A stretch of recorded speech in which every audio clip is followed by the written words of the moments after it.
नमस्कार साथियों, स्वागत है आपका अपने YouTube चैनल गौतम क्लासेस में।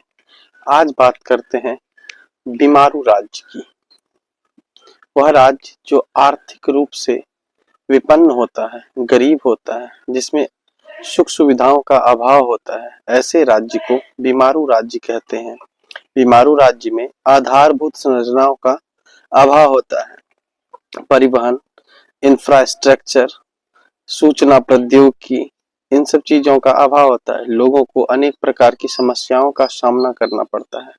ऐसे राज्यों को हम बीमारू राज्य कहते हैं। बिहार, उड़ीसा, कुछ ऐसे राज्य भारत में हैं जो बीमारू राज्य की सूची में आते हैं।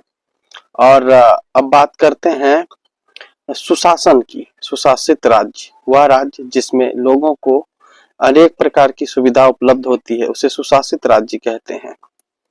इस सुशासित राज्य में लोगों को किसी भी प्रकार की समस्याओं का सामना नहीं करना पड़ता है। आधारभूत संरचना जैसे स्कूल, हॉस्पिटल, परिवहन इत्यादि की व्यवस्था बहुत ही अच्छी होती है, उत्तम होती है। वहां पर लोगों को किसी भी प्रकार की असुविधा नहीं होती है। ऐसे राज्य को हम सुशासित राज्य कहेंगे। भारत में किन राज्यों को हम सुशासित राज्य कहें, इसकी हम क्या बात कहें आपको। भारत के सभी राज्यों में लगभग हर एक प्रकार की समस्याएं हैं ही। कुछ राज्य ऐसे हैं जिसमें पहले की तुलना में व्यवस्थाओं में सुधार आया है, लेकिन सुशासित राज्य हम किसी को नहीं कह सकते। अब व्यवस्थाएं लेकिन धीरे धीरे हर एक राज्यों में सुधर रही हैं। सुशासित राज्य बनने में अभी भारत के सभी राज्यों को समय है।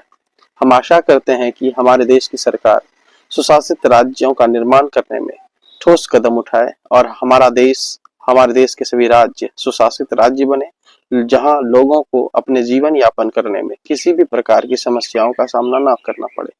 हमारा देश एक गौरवशाली देश है। अपने अतीत में झांक कर हम जब देखते हैं तो यह भारत वीरों की भूमि है। यहाँ पर किसी भी प्रकार की समस्या का समाधान संभव है।